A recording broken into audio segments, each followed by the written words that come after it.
Hello guys, good morning to all of you. आप सभी का एक बार फिर से मैं स्वागत करता हूं वाइटन नर्सिंग एकेडमी के इस चैनल पे।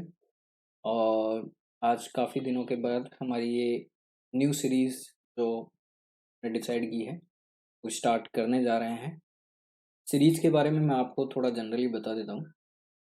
इससे पहले जो सीरीज़ जो मैंने अपलोड की थी वो नॉर्सेट के बेस के ऊपर थी, या नॉर्सेट हुआ, डीएसएसबी के बेस के ऊपर जो क्वेश्चंस बनते हैं वो बेसिस पे मैंने वो सीरीज़ अपलोड की थी। उस सीरीज़ को मैं कंटिन्यूस करूँगा, लेकिन उससे पहले अभी जो इमरजेंसी जो एग्ज़ाम्स आ रहे हैं करंटली में, जो 3 फ़ेब का है, तो एनएचएम स्टाफ नर्स राजस्थान और राजस्थान सीएचओ के जो एग्ज़ाम्स अभी अपकमिंग हैं पैनल में, उनको मद्देनज़र रखते हुए ये जो सीरीज़ जो शूट हो रही है, ये सीरीज़ आपके लिए हेल्पफुल रहेगी। तो मैं उम्मीद करता हूँ आप ज़्यादा से ज़्यादा संख्या में इसे देखें और शेयर करें। अगर किसी क्वेश्चंस में या किसी भी पॉइंट या स्टेटमेंट में अगर आपको कोई भी प्रॉब्लम हो, कुछ समझ में अगर आपको नहीं आए, तो आप कमेंट सेक्शंस का यूज कर सकते हैं। ठीक है। सेकंड चीज़, मैंने कोशिश की है कि मैं आपको जितनी देर भी यहाँ पढ़ा पाऊँ उसमें ज़्यादा से ज़्यादा क्वेश्चंस आपके सॉल्व हो। तो और ये सीरीज़ अब आपकी कंटिन्यूस रहने वाली है। ठीक है। तो इवनिंग में 7 बजे ये सीरीज जो है वो अपलोड हो जाएगी, और आप डेली बेसिस पे विजिट करते रहें। कम्युनिटी सेक्शंस में मैं मैसेज डालता रहूँगा, और जो भी इम्पोर्टेंट जो वैकेंसीज़ हैं उनसे रिलेटेड भी अगर आप अपडेट रहना चाहते हैं तो भी आप चैनल को ज्वाइन कर सकते हैं। और इसके साथ साथ टेलीग्राम पे भी हम मल्टीपल चॉइस क्वेश्चंस के बेसिस पे क्विज डालते हैं, वो भी आप ज्वाइन कीजिए। शॉर्ट पॉइंट्स हुआ, गोल्डन पॉइंट्स हुए, और इमेजेस बेसिस पे जो भी क्वेश्चंस बनते हैं वो भी क्वेश्चंस मैं टेलीग्राम पे डालता रहता हूँ। तो आप उस चैनल को भी ज्वाइन कर सकते हैं, जिसका लिंक जो है वो इसी वीडियो के डिस्क्रिप्शन में मैंने डाला हुआ है। ठीक है। तो आज की क्लास अपन स्टार्ट करते हैं पहले क्वेश्चन। ठीक है।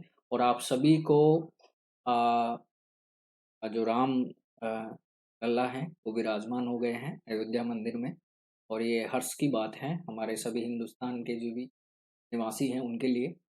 और देखिए, आने वाले समय में गणतंत्र दिवस भी आ रहा है, तो आप सभी को पहले ही शुभकामनाएं दे देता हूँ। और देखिए, एज ए टीचर मैं आपको सिर्फ यही सलाह दूंगा कि आप डिसिप्लिन और रेगुलर आप अपनी पढ़ाई करते रहिए। चाहे जिस भी मोड से आप पढ़े, चाहे बुक से पढ़े, चाहे नोट से पढ़े, चाहे इस चैनल की वीडियो से पढ़े, लेकिन आप कंटिन्यूस अगर पढ़ते हैं तो सिलेक्शंस आपका होके रहेगा, ये श्योर है। अगर आप गैप रखेंगे और आप सोचेंगे कि जैसे ही एग्ज़ाम आएगा फिर हम पढ़ लेंगे, तो फिर आप सिलेक्शंस की होड़ में नहीं हैं, क्योंकि ये रेस है, और रेस में आपको कंटिन्यूस भागना पड़ेगा। ठीक है। जैसे आपको पता है, बहुत पुरानी कहानी भी है एक, कछुए और खरगोश की। तो उसमें कछुआ हमेशा इसीलिए रेस जीतता है क्योंकि वो धीरे धीरे चलता रहता है, और जो खरगोश है वो ऐसे ओवर कॉन्फिडेंस होके रुक जाता है अपने रास्ते पे। ठीक है। तो चलिए, आज का पहला क्वेश्चन अपन देखते हैं। मैं उम्मीद करता हूँ कि ये सीरीज आप सभी को पसंद आएगी। वीडियो आप एंड तक देखें, और देखने के बाद आप कमेंट सेक्शंस में ज़रूर अपना ओपिनियन दें। सो आज की क्लास का हमारा फर्स्ट क्लास का पहला क्वेश्चन क्या है, देखिए। फर्स्ट क्वेश्चन आपसे पूछ रहा है, what is the primary functions of the heart. ठीक है। What is the primary function of the heart. तो हार्ट का प्राइमरी फंक्शंस इन्होंने पूछा है। तो filtration of blood, option A. Pumping of blood, option B. Digestion of nutrients, option C. और storage of bile. ठीक है। तो देखिए, इस क्वेश्चन का जो करेक्ट आंसर रहेगा वो आपका क्या रहने वाला है। प्राइमरी फंक्शंस हार्ट का क्या होता है, पंपिंग ऑफ द ब्लड, यानी राइट आंसर आपका क्या रहने वाला है, बी रहेगा। ठीक है। ये आप सभी को पता है कि जो हार्ट है ये रेस्पॉन्सिबल होता है, हार्ट जो है वो रेस्पॉन्सिबल होता है for pumping blood through out body. ठीक है, थ्रू आउट बॉडी, जिससे ये क्या करेगा, प्रोवाइड करता है ऑक्सीजन एंड न्यूट्रिएंट्स, वो भी किस किस, टिश्यूज को और ऑर्गन को, ठीक है। तो ऑर्गन्स और टिश्यूज को ऑक्सीजन और न्यूट्रिएंट्स प्रोवाइड करता है किसके थ्रू, ब्लड के थ्रू, और पंप किसके द्वारा करता है, हार्ट के द्वारा पंप होता है। ये ब्लड जो है वो सर्कुलेट होता है पूरी बॉडी में। तो ये प्राइमरी फंक्शंस होता है हार्ट का। फिल्ट्रेशन ऑफ ब्लड की बात करें तो ये कौन करता है, किडनी करती है, ठीक है। और स्टोरेज ऑफ बाइल कौन करता है, गॉल ब्लैडर करता है। कौन करता है, गॉल ब्लैडर करता है। अगर आपसे क्वेश्चन पूछे प्रोडक्शन कौन करता है बाइल का, तो प्रोडक्शन का आंसर क्या रहेगा, लीवर रहेगा, ठीक है, याद रखना है। तो इस तरह से आपका इस क्वेश्चन का राइट आंसर रहेगा डी। नेक्स्ट क्वेश्चन देखिए। नेक्स्ट क्वेश्चन जो आपका है वो है, where does the most nutrient where does the most nutrient absorption occur in the digestive system, ठीक है। क्वेश्चन आपसे पूछा है वो कौन सी जगह है जहाँ पे मोस्ट ऑफ न्यूट्रिएंट्स जो है वो एब्जॉर्ब होते हैं डाइजेस्टिव सिस्टम में, ठीक है। तो डाइजेस्टिव सिस्टम आपका कहाँ से स्टार्ट होता है, माउथ से स्टार्ट होते हुए कहाँ तक जाता है, रेक्टम तक जाता है। कहाँ तक जाता है, रेक्टम, यानी एनाल पॉइंट तक जाता है, ठीक है। तो ये पूछ रहा है कि यहाँ से लेके यहाँ तक का जो सिस्टम है, जिसे वो डाइजेस्टिव सिस्टम कहते हैं, वहाँ पे मोस्ट ऑफ न्यूट्रिएंट्स कहाँ पे एब्जॉर्ब होता है, ठीक है। तो देखिए इस क्वेश्चन का जो आपका राइट आंसर रहेगा वो रहेगा आपका स्मॉल इंटेस्टाइन, ठीक है। क्या आंसर रहने वाला है आपका, बी यहाँ पे आपका राइट आंसर रहेगा, स्मॉल इंटेस्टाइन, ठीक है। और स्मॉल इंटेस्टाइन में भी देखिए क्वेश्चन आपसे पूछा जा सकता है कि मेजोरिटी जो रहती है, majority of nutrients absorption, majority of nutrients absorption, ठीक है। तो स्मॉल इंटेस्टाइन में वो कहाँ रहती है, ठीक है। तो आपको याद रखना है स्मॉल इंटेस्टाइन में वो कहाँ रहती है, एक तो रहती है ड्यूडिनम में, जो कि फर्स्ट पार्ट होता है, और दूसरा है जेजुनम, ठीक है। तो मोस्ट ऑफ ड्यूडिनम और जेजुनम जो कि पार्ट किसके हैं, स्मॉल इंटेस्टाइन के हैं, यहाँ पे मोस्ट ऑफ न्यूट्रिएंट्स जो है वो क्या होते हैं, एब्जॉर्ब होते हैं। ये बात आपको ध्यान रखनी है, ठीक है। तो आपको कंफ्यूज नहीं होना है, ठीक है। फिर स्टोमक पे क्या क्वेश्चन बन सकता है, स्टोमक पे क्वेश्चन बन सकता है आपसे कि हाइड्रोक्लोराइड HCl जो है, हाइड्रोक्लोराइड जो एसिड है वो कहाँ प्रेजेंट होता है। ये भी क्वेश्चन CHO और स्टाफ नर्स में पूछा गया है NHM में। तो ये क्वेश्चन भी आपका बन सकता है, तो आपको याद रखना है, ठीक है। ये आपको याद रखना है, ठीक है। नेक्स्ट बात कर लेते हैं, ठीक है। इसको फूड पाइप भी बोलते हैं, ये क्वेश्चन भी आपको याद रखना है, ठीक है। फूड पाइप, ठीक है, ये आपको याद रखना है। और एक क्वेश्चन बनता है विंड पाइप का। विंड पाइप किसको बोलते हैं, विंड पाइप बोलते हैं हम ट्रेकिया को, किसको बोलते हैं, ट्रेकिया को बोलते हैं। ये बात आपको ध्यान, तरह के क्वेश्चंस ज़्यादातर NHM स्टाफ नर्स में या फिर CHO जैसे एग्जाम में पूछ लिए जाते हैं, ठीक है। छोटे क्वेश्चन है लेकिन बहुत अच्छे क्वेश्चन है, क्योंकि इनका आंसर जो है वो सटीक और सिंगल रहता है, इसलिए ये ज़्यादातर गलत होने के चांसेस रहते हैं, ठीक है। ये बात आपको ध्यान रखना। नेक्स्ट क्वेश्चन देखते हैं। नेक्स्ट क्वेश्चन जो आपका है वो देखिए क्या है, which structures filter blood from urine. ये देखिए बहुत अच्छा क्वेश्चन आया है, कौन सी स्ट्रक्चर है जो फिल्टर करती है ब्लड को टू फॉर्म यूरिन, ब्लड को फिल्टर करती है और बनाती है क्या, यूरिन। तो देखिए सिंपल सा आंसर है इसका, यूरिन से क्वेश्चन आपसे पूछा गया यूरिन कौन बनाती है, तो आपके पास राइट आंसर क्या रहेगा, किडनी, ठीक है। आपको पता ही है, मैंने बता भी दिया है, ब्लड फिल्टर करने का काम एक तो किडनी का रहता है और एक लंग्स का रहता है, ठीक है। तो किडनी क्या है, किसका फॉर्मेशन करती है, यूरिन का फॉर्मेशन करती है, और इसके थ्रू क्या इसके थ्रू जो है वो ब्लड जो है वो फिल्टर होने का काम करता है। ये बात आपको ध्यान रखनी, ठीक है। बात करें पेंक्रियाज की, तो पेंक्रियाज में जो प्रोडक्शन है वो ज़्यादा किसका होता है, इंसुलिन का होता है, ठीक है, इंसुलिन का होता है, ग्लूकागोन का होता है, ठीक है। ये आपको याद रखना है, ये क्वेश्चंस भी पूछे जाते हैं। और पेंक्रियाज में भी टेल पोर्शन, ठीक है, ये आपको याद रखना। ठीक है ना, इस क्वेश्चन का राइट आंसर आपका क्या रहने वाला है, बी इसका आपका राइट आंसर है।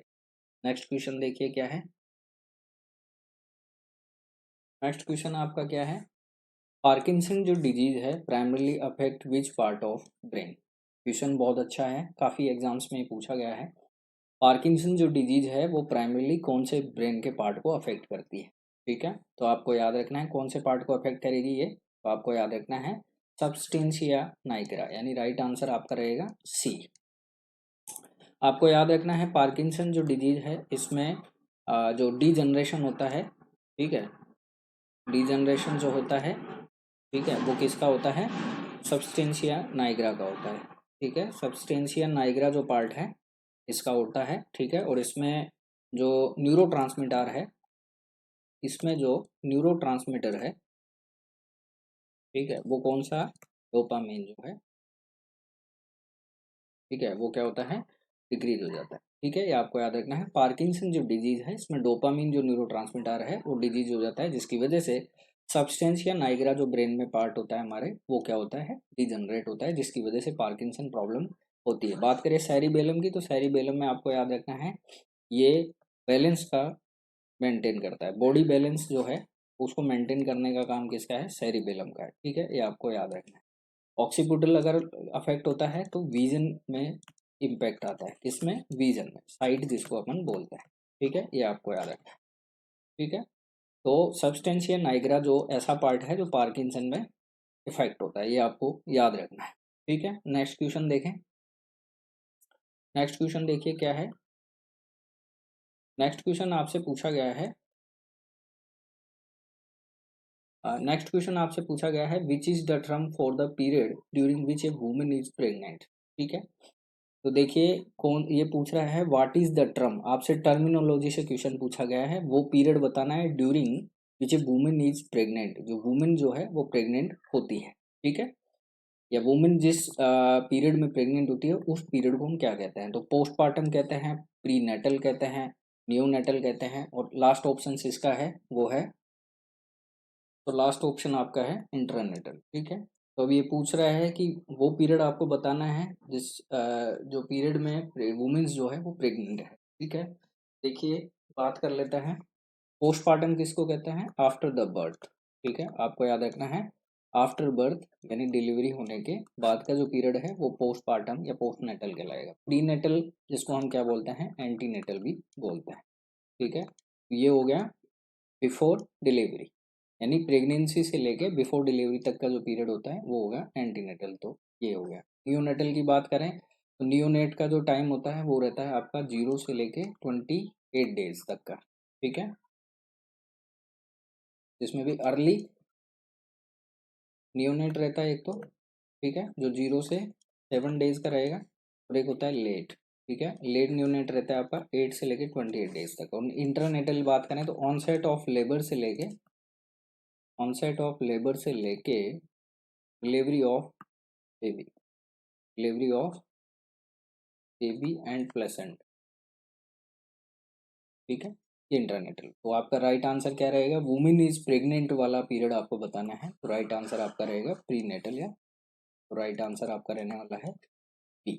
क्लियर, इस तरह के क्वेश्चंस देखिए कंफ्यूज कर जाते हैं। ठीक है, तो इस पे आपको खास ध्यान रखना। क्लियर हो गया, ये आपको याद रखना है। नहीं, प्रेग्नेंट लेडी जब हुई है तब से लेके बिफोर डिलीवरी तक का जो ऑनसेट ऑफ लेबर तक का जो टाइम पीरियड होता है वो एंटीनेटल या प्रीनेटल कहलाता है। ठीक है, नेक्स्ट क्वेश्चन देखें।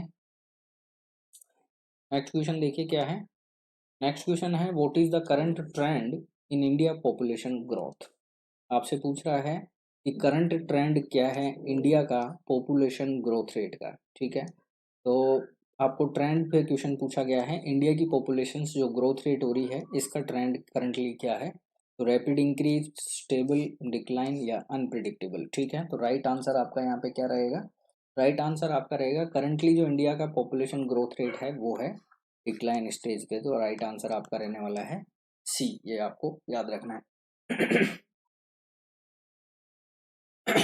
कि लेटेस्ट जो ट्रेंड, लेटेस्ट जो डाटा है, ठीक है, लेटेस्ट जो डाटा है ऑफ डेमोग्राफी का, ऑफ डेमोग्राफी, ठीक है, वो कैसा है, डिक्लाइन है। डिक्लाइन का मतलब क्या होता है, गिरा हुआ। ठीक है, तो राइट आंसर आपका यहाँ पे क्या रहने वाला है, सी रहेगा। ये बात आपको याद रखना है, काफी इंपॉर्टेंट क्वेश्चन है, काफी बार क्वेश्चन पूछा गया है। नेक्स्ट क्वेश्चन देखिए क्या है। नेक्स्ट क्वेश्चन है आपका जॉन्डिस पे। जॉन्डिस जो है in a newborn is a primarily due to, jaundice in a newborn is primarily due to accumulation of, बहुत अच्छा क्वेश्चन है। जॉन्डिस जो न्यूबॉर्न में होता है प्राइमरीली वो किस वजह से होता है या किसके एक्यूमुलेशन की वजह से होता है, एक्यूमुलेशन का मतलब हो गया कलेक्शन। ठीक है, तो पहला आंसर है हीमोग्लोबिन, बिलिरुबिन, मेलानिन और एल्बुमिन। तो आपका राइट आंसर देखिए, जॉन्डिस जो होता है उसका रीज़न क्या होता है एक्यूमुलेशन होने का? बिलिरुबिन होता है, ये बात आपको ध्यान रखनी है, ठीक है। एक्यूमुलेशंस जो है यानी आरबीसी यानी रेड ब्लड सेल्स जो होती हैं, ठीक है, रेड ब्लड सेल्स जो होती हैं, इसका बाई प्रोडक्ट कौन है? बिलिरुबिन है। इसका बाई प्रोडक्ट कौन है?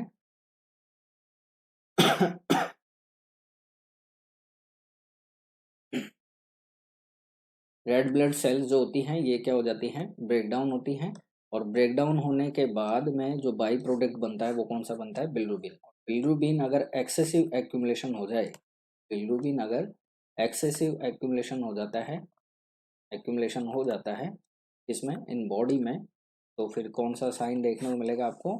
जॉन्डिस आपको प्रॉब्लम देखने को मिलती है, ठीक है, ये आपको याद रखना है। कौन सी प्रॉब्लम देखने को मिलती है? जॉन्डिस आपको देखने को मिलती है, ठीक है। जॉन्डिस कितने टाइप का होता है? मेनली 2 टाइप्स का होता है, ये भी क्वेश्चंस बहुत बार पूछा गया है। मेनली 2 टाइप्स का जॉन्डिस जो है वो देखा जाता है, एक होता है फिजियोलॉजिकल और एक होता है पैथोलॉजिकल। एक होता है फिजियोलॉजिकल, एक होता है पैथोलॉजिकल, ठीक है। देखिए फिजियोलॉजिकल जो है ये रिजोल्व हो जाता है अपने आप ही, ठीक है, और नॉट सीरियस, ठीक है, इसमें सीरियस नहीं हो, कंडीशन सीरियस नहीं। लेकिन पैथोलॉजिकल जो कंडीशन है ये सीरियस कंडीशन, ये आपको याद रखना है, ठीक है, ये आपको याद रखना है। क्यों? क्योंकि इसमें मोर देन जो है वो 15 mg पर mg जो है वो बिलिरुबिन की वैल्यू बढ़ जाती है, ठीक है, ये आपको याद रखना है, ठीक। और यहाँ से इंपॉर्टेंट क्वेश्चन ये भी पूछा जाता है कि फिजियोलॉजिकल किसको कहते हैं, पैथोलॉजिकल किसको कहते हैं, ठीक है, तो वो आपको देखना है। तो फिजियोलॉजिकल जो है ये आपको याद रखना है आफ्टर 24 आवर्स होगा, ठीक है, न्यूबॉर्न के आफ्टर 24 आवर्स, अगर उसके जन्म के समय को हो चुके हैं तब अगर बिलिरुबिन का लेवल बढ़ रहा है दैट्स मीन फिजियोलॉजिकल है। और विथ इन अगर 24 आवर्स में हो रहा है, विथ इन 24 आवर्स में अगर बिलिरुबिन लेवल जो है वो 5 mg/dl से ऊपर है, का मतलब है उसको पैथोलॉजिकल जॉन्डिस हो चुका है, ठीक है।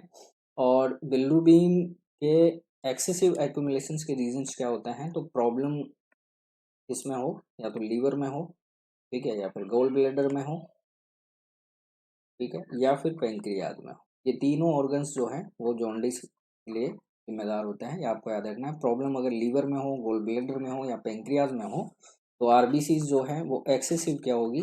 ब्रेकडाउन होगी, जिसको हम क्या बोलते हैं? हीमोलाइसिस बोलते हैं। तो हम क्या बोलते हैं? हीमोलाइसिस। और हीमोलाइसिस होने की वजह से बिलिरुबिन जो है वो इंक्रीज होता है हमारी बॉडी में, ठीक है। और फिर वो क्या रोल ले लेता है? जॉन्डिस का रोल ले लेता है, ये बात आपको ध्यान रखना। ये राइट आंसर इसका क्या होने वाला है? बिलिरुबिन की वजह से या बिलिरुबिन के एक्सेसिव एक्यूमुलेशंस की वजह से जो है वो जॉन्डिस देखने को मिलता है। और जो भी इम्पोर्टेंट था वो मैंने आपको यहाँ पे बता दिया। सपोर्टिव थेरेपी की यहाँ बात करें तो सपोर्टिव थेरेपी आपको याद रखना है, फोटोथेरेपी जो है वो इसकी सपोर्टिव थेरेपी मानी गई, ठीक है, ये बात आपको याद रखना है। ये काफ़ी इंपॉर्टेंट क्वेश्चन इस पे बनते हैं। नेक्स्ट देखते हैं क्वेश्चन क्या है। नेक्स्ट क्वेश्चन आपका है what is the purpose of, बहुत अच्छा क्वेश्चन है, what is the purpose of endotracheal intubation, ठीक है, what is the purpose of endotracheal intubation पे क्वेश्चन पूछा गया है। What is the purpose of endotracheal intubation? Endotracheal जो इंट्यूबेशन है यानी ईटी का जो इंट्यूबेशन है, ईटी जो ट्यूब होती है जो हम मैकेनिकल वेंटिलेशन के लिए यूज करते हैं, उसका पर्पज आपसे पूछा गया है। तो देखिए पहला ऑप्शन क्या है? Administrating medicine. सेकंड ऑप्शन है आपका providing nutritions, maintaining open airway और मॉनिटरिंग ब्लड प्रेशर, ठीक है। तो मेरे हिसाब से आप सभी को पता होगा ईटी जो इंट्यूबेशन है वो हम क्यों करते हैं, तो आप सभी को पता है एडमिनिस्ट्रिंग मेडिसिन के लिए राइट आंसर नहीं होगा, न्यूट्रिशन के लिए भी नहीं होगा, मॉनिटरिंग ब्लड प्रेशर के लिए स्पाइरोनोमैनोमीटर होता है, मेंटेनिंग ओपन एयरवे इसका राइट आंसर होगा। सी इज द राइट आंसर। क्यों? क्योंकि आपको याद रखना है एक तो ये फैसिलिटेट करता है ओपन एयरवे को, फैसिलिटेट करता है ओपन एयरवे, ठीक है। ओपन एयरवे के लिए हम क्या करते हैं? किसी भी पेशेंट्स का जिसका एयरवे जो है वो ऑब्स्ट्रक्ट हो गया है तो उस कंडीशंस में हम ईटी जो है एंडोट्रेकियल ट्यूब जो है वो इंट्यूबेट करते हैं, जिसकी वजह से क्लाइंट का जो एयरवे है वो ओपन हो जाता है। और ओपन होने की वजह से ये क्या करता है ये क्या करता है? ये मैकेनिकल वेंटिलेशन के लिए भी रेस्पॉन्सिबल होता है, मैकेनिकल वेंटिलेशंस के लिए भी क्या होता है, रेस्पॉन्सिबल। ठीक है, ये आपको याद रखना है। मैकेनिकल वेंटिलेशंस भी कौन प्रोवाइड करता है, ईटी प्रोवाइड करता है या फिर फैसिलिटेट करता है। ठीक है, तो ये आपको याद रखना है। अगर ईटी से क्वेश्चंस अगर आपको आए तो आप समझ जाने का इमरजेंसी से रिलेटेड क्वेश्चंस है। ठीक है, ये बात आपको याद रखनी है। तो ईटी का इंट्यूबेशंस जो है, और इंट्यूबेशंस क्या होता है, इंट्यूबेशंस का मतलब होता है आप ईटी को इंसर्ट कर रहे हैं। ठीक है, और इसको रिमूव करने को क्या कहते हैं, एक्सट्यूबेशन कहते हैं।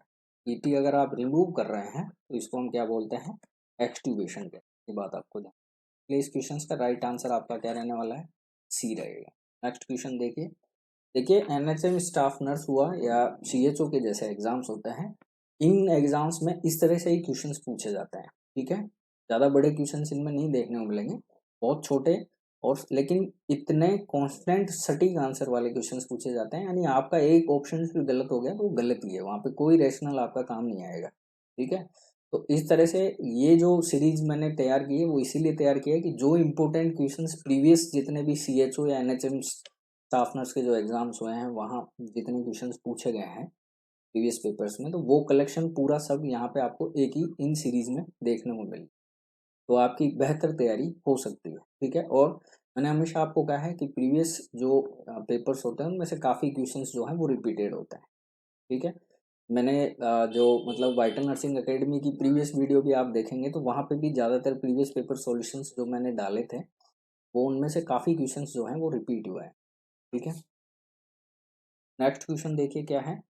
नेक्स्ट क्वेश्चन जो आपका है वो है मिट्रल वॉल जो है वो लोकेटेड होता है between which two chamber of the heart. बहुत अच्छा क्वेश्चन है। और मिट्रल वॉल को हम क्या कहते हैं, तो बाइकस्पिड वॉल कहते हैं, ये भी आपको याद रखना। ठीक है, बाइकस्पिड वॉल कहते हैं। ठीक है, और तो बाइकस्पिड वॉल आपको बताना है या मिट्रल वॉल आपको बताना है कि कहाँ पे होता है। तो वॉल्व जो है वो यूनी डायरेक्शन ब्लड फ्लो के लिए जिम्मेदार होता है। इसके लिए यूनी डायरेक्शनल ब्लड फ्लो के लिए इम्पोर्टेंट होता है। ठीक है, ये आपको याद रखना है। ठीक है, अब लेफ्ट ओट्रियम और left ventricle, okay, right atrium right ventricle, okay, left atrium right ventricle और राइट ओट्रियम लेफ्ट वेंट्रिकल। ठीक है, तो इस क्वेश्चंस का आपको याद रखना है। मिट्रल वॉल आपसे पूछा है जिसका दूसरा नाम बाइकस्पिड वॉल है। तो लेफ्ट ओट्रियम और लेफ्ट वेंट्रिकल जो होता है, ठीक है, इसके बीच में जो है कौन पाया जाएगा, आपका मिट्रल वॉल जो है वो प्रेजेंट, मिट्रल वॉल्व जो है वो प्रेजेंट होता है। ठीक है, और राइट एट्रियम और राइट वेंट्रिकल के बीच में आपका ट्राइकस्पिड वॉल जो है वो प्रेजेंट होता है। ट्राइकस्पिड वॉल्व जो है वो प्रेजेंट होता है। ठीक है, ये बात आपको ध्यान रखनी है। इस क्वेश्चन का राइट आंसर आपका क्या रहना, ए रहेगा। क्लियर। नेक्स्ट क्वेश्चन देखते हैं। Digestive system, what is the primary functions of the appendix. बहुत अच्छा क्वेश्चन है। अपेंडिक्स का क्वेश्चन आपसे पूछा गया है, डाइजेस्टिव सिस्टम में जो अपेंडिक्स होती है उसका प्राइमरी फंक्शंस क्या होता है, ये क्वेश्चन पूछा। न्यूट्रिएंट एब्जॉर्प्शन, ठीक है, तो ये तो स्मॉल इंटेस्टाइन का काम है। स्टोरेज ऑफ बाइल, ये गॉल ब्लैडर का काम है। ठीक है, इस तरह से क्वेश्चंस देखिए आपके रिजोल्व होना बहुत जरूरी। ठीक है, स्मॉल इंटेस्टाइन का काम है। स्टोरेज कौन करता है, गॉल ब्लैडर करता है। ठीक है, प्रोडक्शन कौन करता है, जो मैंने आपको बताई दिया, लीवर करता है। ठीक है, एंजाइम प्रोडक्शंस, तो ये भी आंसर इसका गलत है। अपेंडिक्स का काम क्या होता है, इम्यून फंक्शंस का काम करता है, इसलिए राइट आंसर आपका क्या रहेगा, सी रहने वाला है। ये बात आपको याद रखनी है। ठीक है, ये बात आपको ध्यान रखनी है। अब मैं ऐसा क्यों कह रहा हूँ, इम्यून फंक्शंस काम जो है वो अपेंडिक्स का होता है। तो देखिए अपेंडिक्स जो है आपको याद रखना है, अपेंडिक्स जो है वो प्ले करती है, play role in mucosal immune function. ठीक है, पहली चीज तो आपको याद रखनी है, एक तो ये म्यूकोजल इम्यून फंक्शंस का काम करती है। दूसरी चीज ये रेस्पॉन्सिबल होती है फॉर डिराइव टी लिम्फोसाइट, ठीक है, T lymphocyte and B lymphocyte. ठीक है, बी लिम्फोसाइट के लिए क्या होती है, रेस्पॉन्सिबल होती है। ठीक है, और ये अर्ली डिफेंस का रोल प्ले करती है। अर्ली डिफेंस जो है वो प्ले करती है फॉर अगेंस्ट सीरियस इन्फेक्शन। ठीक है, सीरियस इन्फेक्शंस के अगेंस्ट में अर्ली डिफेंस का रोल प्ले कौन करती है? अपेंडिक्स करती है ड्यू टू टी लिम्फोसाइट और बी लिम्फोसाइट, ठीक है। और म्यूकोजल इम्यून फंक्शंस का इसका जो है वो रोल होता है, ठीक है। इसलिए अपेंडिक्स का जो प्राइमरी फंक्शन रहेगा वो क्या रहेगा? इम्यून फंक्शन रहेगा। ये बात आपको याद रखनी है और ये बहुत इंपॉर्टेंट क्वेश्चन है। प्रीवियस रिसेंटली 21, 20 और 22 के एग्जाम्स हुए हैं, उनमें ये क्वेश्चन काफी हिट हुआ है और बहुत बार पूछा गया है, ठीक है। तो इस क्वेश्चन का राइट आंसर आपका क्या रहेगा? सी रहेगा। नेक्स्ट क्वेश्चन देखिए क्या है। नेक्स्ट क्वेश्चन है विच स्ट्रक्चर्स जो रेगुलेट करती है concentration of urine and water के बैलेंस। बहुत अच्छा क्वेश्चन है, रीनल से क्वेश्चन आया आपको कि किडनी की वो कौन सी स्ट्रक्चर्स है जो कंसंट्रेशन ऑफ यूरिन और वाटर के बैलेंस को जो है वो रेगुलेट करती है। देखिए पहला ऑप्शन है ग्लोमेरुलस, सेकंड ऑप्शन है loop of Henle, third option है आपका collecting duct and last option आपका है रीनल आर्टरी, ठीक है। तो आपको याद रखना है यूरिन के कंसंट्रेशन को और वाटर के बैलेंस को, ठीक है। तो यूरिन के कंसंट्रेशन को और वाटर के बैलेंस को दोनों ही फंक्शंस को कौन करता है? कलेक्टिंग डक्ट करती है। ये बात आपको याद रखनी है। तो राइट आंसर आपका क्या रहने वाला है? सी रहेगा, ठीक है। याद रखना है ये क्वेश्चंस बहुत इंपॉर्टेंट है, स्टार लगा लीजिए, काफी बार पूछा गया है। कौन सी स्ट्रक्चर्स है किडनी की जो यूरिन के कंसंट्रेशन के साथ साथ वाटर के बैलेंस को करेगी ही करेगी? तो कौन सी स्ट्रक्चर्स होती है? तो कलेक्टिंग डक्ट, जिसको हम सीडी बोलते हैं, ठीक है। ये आपको याद रखना है ठीक है, ये आपको याद रखना है बीसीटी और पीसीटी जो होती हैं, तो कलेक्टिंग डक्ट जो होती हैं वो जो हैं वो जिम्मेदार होती हैं, रेस्पॉन्सिबल होती हैं, रेगुलेट करती हैं किसको? यूरिन की कंसंट्रेशन को और वाटर के बैलेंस को। ये आपको याद रखना है, ठीक है। लाइक दैट पीसीटी और पीसीटी, ठीक है, प्रॉक्सिमल और डिस्टल। नेक्स्ट क्वेश्चन देखिए क्या है। एल्जाइमर डिजीज जो है प्राइमरीली अफेक्ट करती है which of aspects of cognitive function. Question आपसे बहुत अच्छा क्वेश्चन पूछा है ये। एल्जाइमर जो डिजीज होती है, ठीक है, वो प्राइमरीली कोग्निटिव फंक्शंस के किस एस्पेक्ट को अफेक्ट करती है? ये क्वेश्चन आपसे पूछा गया है, ठीक है। कोग्निटिव फंक्शंस के कौन से एस्पेक्ट को एल्जाइमर डिजीज प्राइमरीली जो है वो अफेक्ट करती है? क्वेश्चन आपका यहाँ पे, ठीक है, ये बात आपको याद रखना है। पहला ऑप्शन देखिए, memory, problem solving, motor skills और विजन, ठीक है। तो एल्जाइमर में आप सभी को पता है, एल्जाइमर में आपको याद रखना है, एल्जाइमर में सबसे पहले क्या अफेक्ट होता है? तो आपको याद रखना है एल्जाइमर में सबसे पहले जो अफेक्ट होता है वो होता है मेमोरी। क्या अफेक्ट होता है? मेमोरी अफेक्ट होता है। ये बात आपको याद रखना है, ठीक है, ये बात आपको याद रखनी है, ठीक है, ये बात आपको याद रखनी है, ठीक है। अब क्यों अफेक्ट होती है, क्यों अफेक्ट होती है? तो देखिए इसमें क्या है, मैं आपको बताऊं। मेमोरी इसलिए अफेक्ट होती है, एक तो एल्जाइमर डिजीज में आपको याद रखना है,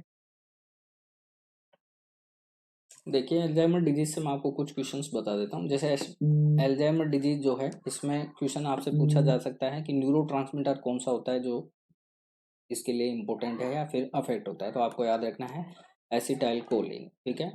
एसिटाइल कोलिन जो होता है न्यूरोट्रांसमीटर, ये क्या हो जाता है? डिक्रीज हो जाता है, ठीक है, जो कि रेस्पॉन्सिबल होता है किसके लिए? मेमोरी के लिए और लैंग्वेज के, ठीक है, लर्निंग के लिए, सॉरी। एसिटाइल कोलिन जो है वो रेस्पॉन्सिबल होता है किसके लिए? रेस्पॉन्सिबल होता है किसके लिए? एक तो मेमोरी के लिए, ठीक है, मेमोरी के लिए, और दूसरा लर्निंग के लिए, ठीक है। अब एसिटाइल कोलिन ही डिक्रीज हो गया है तो जाहिर सी बात है ये चीज़ें इम्पैक्ट होने ही वाली है। पहली चीज़ तो आपको याद रखनी है। दूसरी आपको याद रखनी है, अल्जाइमर डिजीज है वो जो क्या करती है? वो डेस्ट्रॉय कर देती है। अल्जाइमर डिजीज जो है वो डेस्ट्रॉय करती है या फिर डीजनरेट कर देती है। किसको? डीजनरेशन कहाँ होता है? न्यूरॉन्स में। डीजनरेशन कहाँ होता है? न्यूरॉन्स में, ठीक है। और न्यूरॉन्स में भी कौन कौन से पार्ट में? तो आपको याद रखना है, एक तो होता है एंटोरिनल कॉर्टेक्स, ठीक है, एंटोरिनल कॉर्टेक्स, और दूसरा आपको याद रखना है हिप्पोकैम्पस, ठीक है, हिप्पोकैम्पस के लिए, ठीक है। और इसके साथ साथ अब जब ये धीरे धीरे प्रोग्रेस लेवल पे जाएगी, धीरे धीरे जब ये प्रोग्रेसिव लेवल पे जाती है तो फिर किसको इम्पैक्ट करती है? ये सेरिब्रल कॉर्टेक्स को क्या करती है? सेरिब्रल कॉर्टेक्स को क्या करती है? डीजनरेट करती है, ठीक है। तो इसलिए आपको याद रखना है। और दूसरी बात, एल्जाइमर डिजीज को हम सिनाइल डेमेंशिया के नाम से भी जानते हैं, सिनाइल डेमेंशिया, ठीक है। ओल्ड एज प्रॉब्लम है, ये आपको याद रखना है, ओल्ड एज प्रॉब्लम है, और इसमें रिसेंट मेमोरी लॉस जो है वो देखा जाता है, रिसेंट मेमोरी जो लॉस है वो देखा जाएगा। इसके साथ साथ डिसोरिएंटेशन भी यहाँ पे देखने को आपको मिल जाएगा, टाइम, प्लेस और ऑब्जेक्ट जो है वो कैंडिडेट जो है वो नहीं पहचान पाता है, ये बात आपको याद रखनी है। ठीक है, तो इस तरह के क्वेश्चंस देखिए आपसे पूछे जा सकते हैं, और इस तरह के क्वेश्चंस पूछने का इम्पैक्ट भी इसलिए है क्योंकि ये बहुत ही इंपॉर्टेंट क्वेश्चंस है। ठीक है, ये बात आपको याद रखनी है। ठीक है, इस क्वेश्चंस का जो आपका राइट आंसर रहेगा वो रहेगा आपका ए। ठीक है, नेक्स्ट क्वेश्चन देखिए क्या है। नेक्स्ट क्वेश्चन, तो नेक्स्ट क्वेश्चन देखिए क्या है।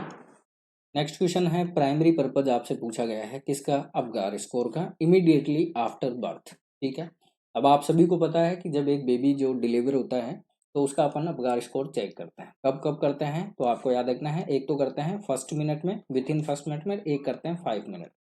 ठीक है, एक क्वेश्चन यहाँ से बन सकता है आपसे, मोस्ट रिलायबल जो टाइमिंग होता है अबगार स्कोर का, ठीक है, या मोस्ट रिलायबल जो स्कोर माना जाएगा वो कौन सा माना जाएगा, जो 5 मिनट में आपने लिया है वो माना जाएगा, ये भी आपको याद रखना। ठीक है, ऑप्शन देखिए क्या है प्राइमरी पर्पज अबगार स्कोर का, तो assessing maternal health, okay, evaluating newborn overall conditions, okay, measuring baby weight, okay, and last option आपका है all of the above, all of the above. ठीक है, लास्ट ऑप्शन आपका ये है ऑल ऑफ द अबव। तो राइट आंसर आपका क्या रहेगा, तो देखिए अबगार स्कोर की बात करूं तो A P G A R. ठीक है, अबगार का मतलब क्या होता है, ए से मतलब हो गया आपका अपीरियंस। ठीक है, ए फोर क्या होता है, अपीरियंस, पी फोर क्या है, पल्स रेट या हार्ट रेट जिसको अपन बोलते हैं, जी फोर क्या हो गया, ग्राइमेस।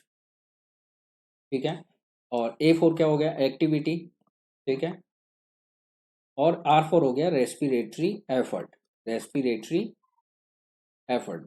ठीक है, याद रखने की बात है रेस्पिरेटरी रेट नहीं होगा, याद रखना है, क्वेश्चंस जो है वो अबगार पे बहुत बार घुमाया हुआ है, और रेस्पिरेटरी रेट ऑप्शन होता है, ये ऑप्शन नहीं होगा, रेस्पिरेटरी एफर्ट ऑप्शन है, तो राइट आंसर रहेगा।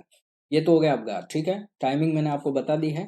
अब देखिए appearance, pulse rate, grimace, activity और रेस्पिरेटरी एफर्ट जब अपन चेक करते हैं, इससे कंडीशंस क्या चेक की जाती है, तो आपको याद रखना है न्यूबॉर्न की ओवरऑल कंडीशंस जो है वो हमें पता चलती है किसके द्वारा, अबगार स्कोर के द्वारा, ये बात आपको याद रखना है। टोटल स्कोर जो इसका है, टोटल स्कोर जो इसका है वो कितना रहता है, 10 रहता है, और पर हेड इसके जो स्कोर रहेंगे, पर हेड जो इसके ये कंटेंट है, इसके टोटल स्कोरिंग कितनी रहती है, 2 रहती है, ये अब आपको याद रखनी है। ठीक है, एक चीज आपको याद रखनी है। सेकंड चीज, मैं इसी क्वेश्चन से आपको एक और चीज बता देता हूँ, एक क्वेश्चन और बनता है, वो बनता है सीक्वेंस ऑफ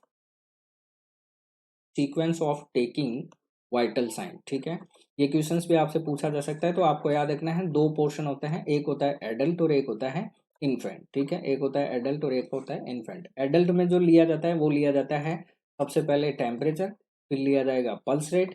ठीक है, ठीक है, याद रखना है, सबसे पहले क्या लिया जाता है, टेम्परेचर, फिर पल्स रेट, फिर क्या लिया जाएगा, रेस्पिरेशन। ठीक है, फिर रेस्पिरेशन काउंट होती है, और लास्ट में अपन करते हैं बीपी। लेकिन इन्फेंट में जो है वो सीक्वेंस जो है वो उल्टा होता है, याद रखना है। सबसे पहले हम क्या लेते हैं, रेस्पिरेशन चेक करते हैं, ये बात आपको याद रखनी है, फिर हम पल्स रेट चेक करते हैं। ठीक है, पल्स रेट चेक करने के बाद फिर हम देखते हैं टेम्परेचर, और देन फिर हम देखते हैं बीपी, ये आपको याद रखना। उसके बाद फिर वेट देखते हैं। ठीक है, फिर हेड सरकमफेरेंस देखते हैं, चेस्ट सरकमफेरेंस देते हैं, इस तरह से सीक्वेंस जो है वो इन्फेंट में चलता है, और एडल्ट में जो है वो इस तरह से चलता है, ये बात आपको याद रखनी है। ये क्वेश्चंस भी बहुत बार पूछा गया है, इस तरह से आपको ऐसे क्वेश्चंस में खास ध्यान रखना है। तो इस क्वेश्चंस का राइट आंसर आपका क्या रहेगा, बी आपका करेक्ट आंसर है। ठीक है, नेक्स्ट क्वेश्चन देखते हैं। नेक्स्ट क्वेश्चन देखिए, बहुत अच्छा क्वेश्चन है। क्वेश्चन क्या है आपसे, वोट फैक्टर, कौन सा फैक्टर जो कंट्रीब्यूट करता है significantly to aging populations in India, India की जो एजिंग पॉपुलेशंस है उसमें कौन सा फैक्टर जो है वो कंट्रीब्यूट कर रहा है, ये आपको क्वेश्चन पूछा गया। एजिंग जो पॉपुलेशंस है इंडिया की उसमें कौन सा फैक्टर्स जो है वो कंट्रीब्यूट करता है सिग्निफिकेंट। फर्स्ट देखिए, हाई बर्थ रेट, सेकेंड है इम्प्रूव हेल्थ केयर, मास इमिग्रेशन और डिक्रीज लाइफ एक्सपेक्टेंसी। ठीक है, ये आपसे क्वेश्चन पूछा गया है। तो एजिंग पॉपुलेशंस इंडिया के लिए कौन सा फैक्टर है जो कंट्रीब्यूट कर रहा है, तो आपको याद रखना है तो आपको याद रखना है इसमें आपका राइट आंसर, देखिए बहुत इंपॉर्टेंट क्वेश्चंस है, काफी एग्जाम्स में क्वेश्चंस पूछा गया है, इसमें आपको याद रखना है इम्प्रूव जो हेल्थ केयर है, इम्प्रूव जो हेल्थ केयर है ये क्या करता है, ये लीड करता है, इम्प्रूव हेल्थ केयर क्या करेगा, लीड करता है किस चीज को, ये लीड करता है इंक्रीज इंक्रीज लाइफ एक्सपेक्टेंसी को, ठीक है, ये आपको याद रखना है। इम्प्रूव जो हेल्थ केयर सिस्टम है या हेल्थ केयर है, ये जो है वो लाइफ एक्सपेक्टेंसी को क्या करता है, इंक्रीज करता है, ये बात आपको याद रखना है। जिसकी वजह से जिसकी वजह से जिसकी वजह से ये कंट्रीब्यूट करता है किस में, एजिंग पॉपुलेशन में, कंट्रीब्यूट करता है किस में, एजिंग पॉपुलेशन, कंट्रीब्यूट करता है किस में, एजिंग पॉपुलेशन में, ये आपको याद रखना है। बाकी सारे ऑप्शंस जो हैं वो इस पे सेट नहीं होते हैं, यानी फिट नहीं होते हैं, तो इसलिए ये आपके रॉन्ग आंसर है। हेल्थ केयर जो अगर इम्प्रूव है तो जाहिर सी बात है कि लाइफ एक्सपेक्टेंसी जो होती है वो इंक्रीज होती है, और उसकी वजह से एजिंग पॉपुलेशन जो है वो आपको देखने को मिल जाएगी। तो इम्प्रूव हेल्थ केयर जो पॉइंट होता है वो कंट्रीब्यूट करता है एजिंग पॉपुलेशंस को, ठीक है। और इंडिया से क्वेश्चंस पूछा गया था, इसलिए राइट आंसर यहाँ पे कौन सा फैक्टर है जो एजिंग पॉपुलेशंस के लिए कंट्रीब्यूट करता है, तो आपको याद रखना है इम्प्रूव हेल्थ केयर, ठीक है। राइट आंसर यहाँ पे आपका बी रहेगा। नेक्स्ट क्वेश्चन देखिए क्या है, कौन सा कॉन्जेनाइटल डिसऑर्डर है जो कैरेक्टराइज हो रहा है by hole in heart septum, heart के सेप्टम्स में होल बनना, ठीक है। आपसे क्वेश्चन पूछा गया है, देखो मैं आपको बताऊं, ये क्वेश्चन आया है कॉन्जेनाइटल हार्ट डिफेक्ट से, क्वेश्चन आया है सीएसडी से। और कॉन्जेनाइटल डिसऑर्डर आपसे पूछा गया है जिसका कैरेक्टराइज पूछा गया है, एक होल है इन द हार्ट सेप्टम में, ठीक है। तो tetralogy of Fallot, TOF, ventricular septal defect, atrial septal defect और पेटेंट डक्टस आर्टेरियोसस, ठीक है, ये क्वेश्चन आपसे पूछा गया है। ठीक है, तो तो देखिए इस क्वेश्चन का आपका जो राइट आंसर रहेगा, ठीक है, इस क्वेश्चन का जो राइट आंसर रहेगा वो आपका क्या रहेगा, तो इसमें आपको याद रखना है हार्ट के सेप्टम्स में या आर्टेरियल सेप्टम्स में, तो राइट आंसर आपका इस क्वेश्चन का रहने वाला है ASD, ठीक है। ऑट्रियम में अगर आपके होल है या डिफेक्ट है तो उसको बोलते हैं हम ASD, ये आपको याद रखना है, ठीक है। और VSD किसको बोलते हैं, वेंट्रिकुलर, यानी वेंट्रिकल्स के अंदर अगर डिफेक्ट है, सेप्टल है, तो उसको बोलते हैं हम वेंट्रिकल्स के अंदर, ठीक है, ये आपको याद रखना है, वेंट्रिकल्स के अंदर, और ये होगा ऑट्रियल के, ऑट्रियम के अंदर, ठीक है, ये आपको याद रखना है। अगर आपसे पूछे मोस्ट कॉमन CSD कौन सी होती है, मोस्ट कॉमन जो है वो CSD कौन सी है, कंजेनाइटल हार्ट डिफेक्ट, तो आपको याद रखना है VSD होती है, ये बात आपको याद रखना है, ठीक है। मोस्ट कॉमन जो CSD है वो आपकी कौन सी है, VSD, वेंट्रिकुलर सेप्टल डिफेक्ट, ये आपको याद रखना है, ठीक। फिर बात कर लेते हैं TOF। TOF से देखिए क्वेश्चंस क्या क्या क्वेश्चन पूछे जा सकते हैं। एक तो आपको याद रखना है बूट शेप, इसमें हार्ट देखने को मिलता है एक्सरे में, बूट शेप हार्ट, ठीक है, बूट शेप हार्ट देखने को मिलता है आपको किसमें, ऑन एक्सरे में, ये क्वेश्चंस बहुत हिट है, काफी बार पूछा गया है, ठीक है। सेकंड चीज, इसमें 4 पार्टीशंस जो हैं वो डिजीज जो हैं वो इन्वॉल्व होती हैं, TOF में जो है वो 4 पार्ट होती हैं, ये देखिए टेट्रा लिखा हुआ है यानी 4, ठीक है। यहाँ पे आपको 4 डिजीज जो हैं वो देखने को मिलती हैं TOF में, वो कौन कौन सी डिजीज हैं, ये क्वेश्चंस भी बहुत ज्यादा इंपॉर्टेंट है, तो मैं आपको बता देता हूँ TOF में जो 4 इन्वॉल्वेशन होते हैं वो कौन कौन से होते हैं, ठीक है। तो फर्स्ट देखिए क्या है, तो कौन कौन से होते हैं, तो सबसे पहले आपको याद रखना है वेंट्रिकुलर सेप्टल डिफेक्ट, ठीक है, वेंट्रिकुलर सेप्टल डिफेक्ट, ठीक है, पहला डिफेक्ट हो गया। सेकंड आपको याद रखना है pulmonary stenosis, pulmonary stenosis, pulmonary stenosis हो गई। पल्मोनरी स्टेनोसिस होने की वजह से क्या होगा, right ventricular, right ventricular hypertrophy, क्योंकि हाइपरट्रोफी, ठीक है, ये आपको याद रखना है, राइट वेंट्रिकुलर हाइपरट्रोफी। और इसके साथ साथ में यहाँ पे आपको क्या देखने को मिलेगा, over riding aorta, over riding of aorta, aorta जो है वो ओवर राइड हो जाता है, ठीक है। तो ये चारों जो डिफेक्ट्स हैं वो आपको इसमें देखने को मिलते हैं, ये आपको किसमें देखने को मिलते हैं, TOF में देखने को मिलते हैं, ये बात आपको याद रखना है, क्लियर। और लास्ट ऑप्शन आपका है PDA, पेटेंट डक्टस आर्टेरियोस, ये क्या होता है, तो पेटेंट, PDA का मतलब क्या होता है, तो देखिए इसके नाम में देखिए पेटेंट, पेटेंट का मतलब हो गया कंटिन्यूअस, तो यानी परमानेंट जो है वो ओपनिंग देखने को मिलेगी आपको, परमानेंट जो है वो ओपनिंग देखने को मिलती है, ओपनिंग देखने को मिलती है between, between two major, two major artery, ठीक है, टू मेजर आर्टरी है, वो कौन कौन सी है, तो आपको याद रखना है एरोटा और कौन सी है पल्मोनरी आर्टरी, पल्मोनरी आर्टरी और एरोटा के बीच में परमानेंट एक क्या हो जाती है, ओपनिंग क्रिएट हो जाती है, जिसको हम क्या बोलते हैं, पेटेंट डक्टस आर्टेरियोस। ठीक है, ये बात आपको याद रखना है। तो इस तरह से इस क्वेश्चन का आपका राइट आंसर क्या रहने वाला है, एट्रियल सेप्टल डिफेक्ट। ठीक है, ये आपको याद रखना, समझ गए, ये बात आपको याद रखनी, यानी ASD। ठीक है, इस क्वेश्चन से रिलेटेड देखिए काफी सारे जितने भी क्वेश्चन थे वो मैंने आपसे कवर किए हैं। ठीक है, नेक्स्ट क्वेश्चन देखिए, अगर देखिए वीडियो अगर आपको अच्छी लग रही है तो वीडियो को लाइक करते हुए शेयर जरूर करें अपने साथियों के साथ और ग्रुप्स में। और देखिए इसी तरह के कंटेंट के लिए आप ज्वाइन करें, सब्सक्राइब का बटन आपके सामने ही है तो आप उस पर क्लिक कीजिए और मेंबर बनिए। मैं और मेरी टीम आपका हार्दिक स्वागत करेंगे वाइटल नर्सिंग एकेडमी में। और इसी तरह के कंटेंट मैंने पहले भी डाले हुए हैं तो आप एक बार उन वीडियोस को भी एक बार वॉच करें, ब्लॉग्स भी देखें आप, क्योंकि शॉर्ट वीडियो में भी मैंने काफ़ी सारे कुछ इंपॉर्टेंट क्वेश्चंस जो बनते आए हुए हैं, कुछ नोट्स हैं वो मैंने यहाँ पे पोस्ट किए हुए हैं, तो वो भी आप जरूर विजिट करें। ठीक है, और अपना ओपिनियन जरूर आप कमेंट सेक्शन में शेयर करना। नेक्स्ट क्वेश्चन देखिए क्या है, which type of catheter is commonly use for bladder drainage in both male and female. ठीक है, बहुत अच्छा क्वेश्चन है। कॉमनली आपसे क्वेश्चन पूछा गया है कौन सा कैथेटर जो होता है वो कॉमनली यूज करते हैं अपन bladder drainage irrigation, both males या फिर फीमेल्स में। तो कौन सा आंसर रहेगा इसमें, तो आप देखिए फॉलिस कैथेटर ऑप्शन है, मेल एक्सटर्नल कैथेटर है, स्ट्रेट कैथेटर है और सुप्रा प्यूबिक कैथेटर है। और कौन सा है, सुप्रा प्यूबिक कैथेटर है। ठीक है, ये आपको याद रखना है।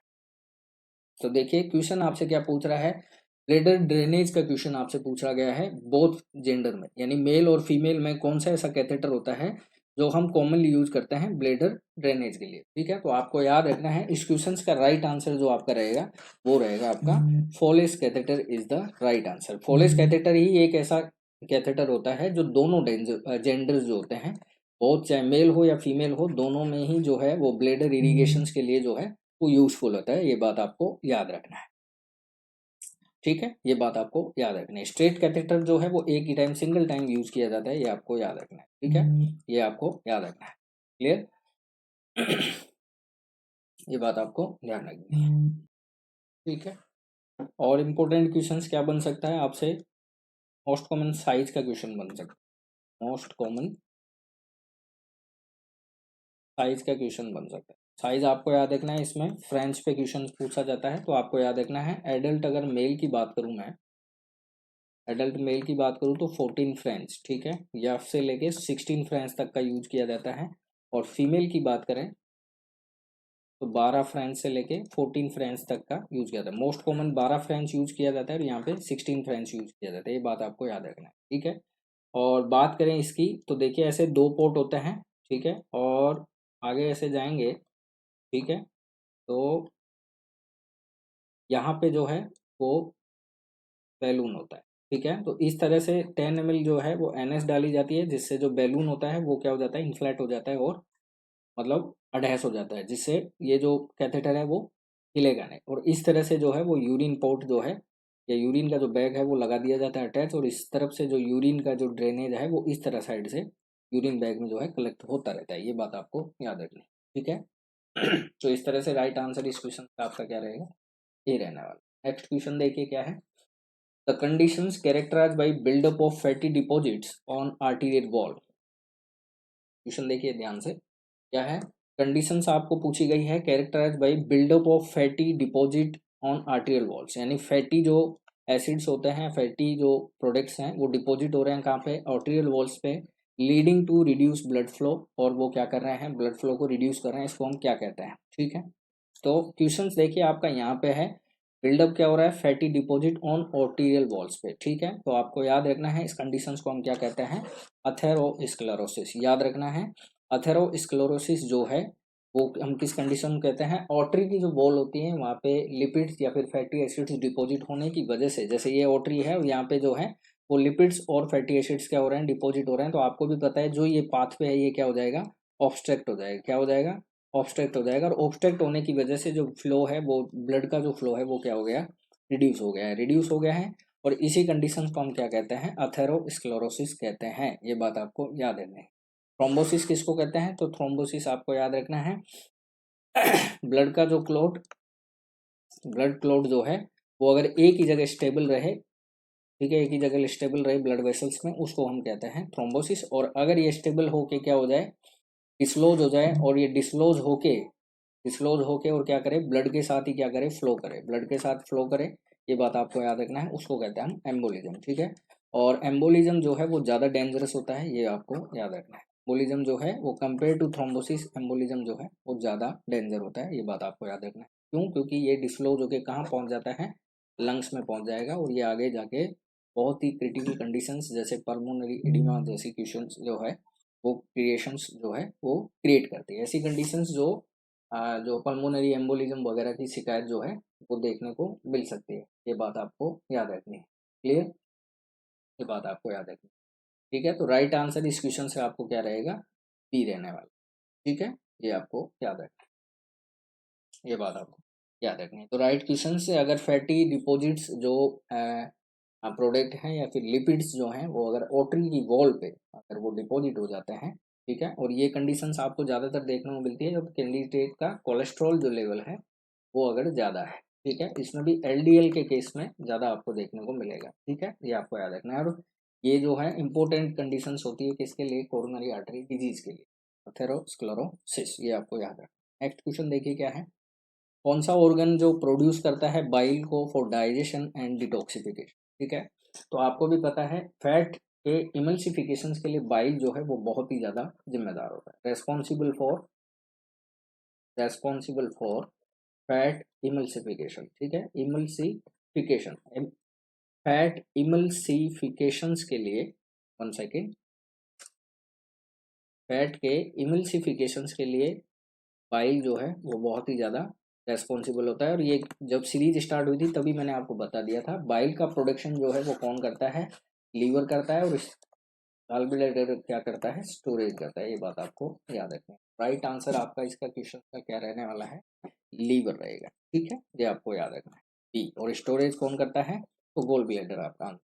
ठीक है, इस तरह से कंफ्यूज नहीं होना, बहुत इंपॉर्टेंट क्वेश्चन है, काफी बार पूछा गया है, ये बात आपको याद रखनी है।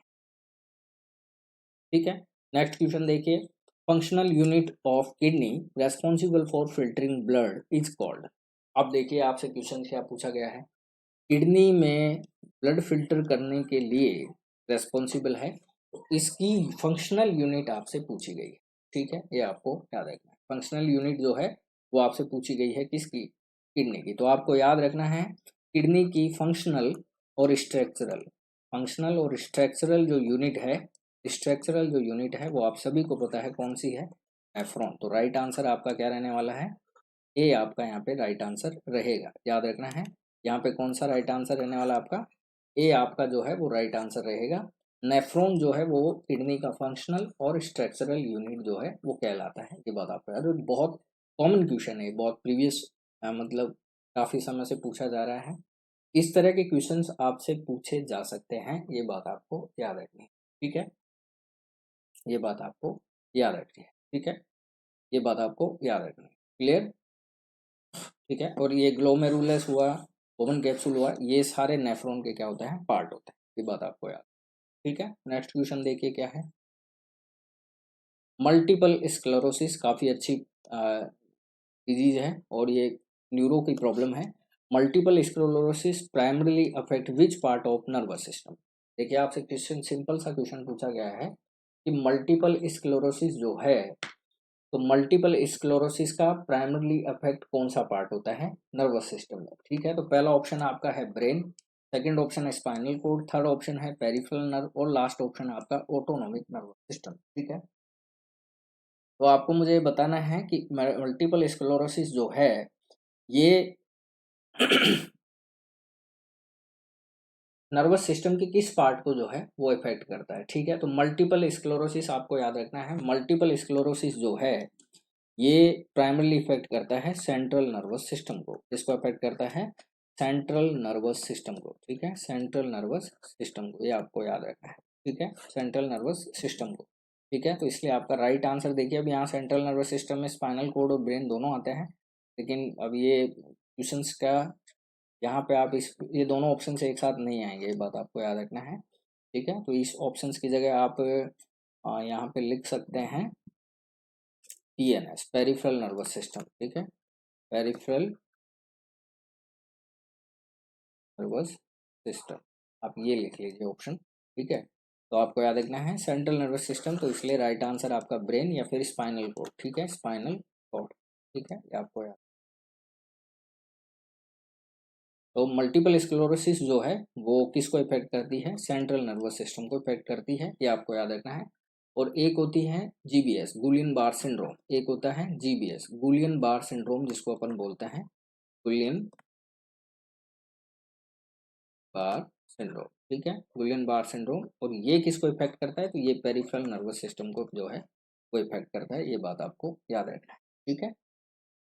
मल्टीपल स्क्लेरोसिस की मैं बात करूं तो ये ऑटो इम्यून डिसऑर्डर है, ठीक है, ऑटो इम्यून डिसऑर्डर है। और आपको मैं बता दूं वाइटल नर्सिंग एकेडमी के वीडियो सेक्शन में जब आप देखेंगे तो मल्टीपल स्क्लेरोसिस और जीबीएस दोनों के बारे में सेपरेट मैंने पढ़ा रखा है, तो वो आप वीडियो एक बार जरूर देखें, ट्यूशन सीरीज ही है, उसमें मैंने क्लियरली इनके बारे में बहुत कुछ बता रखा है, ठीक है, वो वीडियो भी आपके लिए बहुत हेल्प रहेगी, ठीक है। लाइव सेशन सीरीज में ये दोनों ऑप्शंस मैंने क्लियर कर रखे हैं।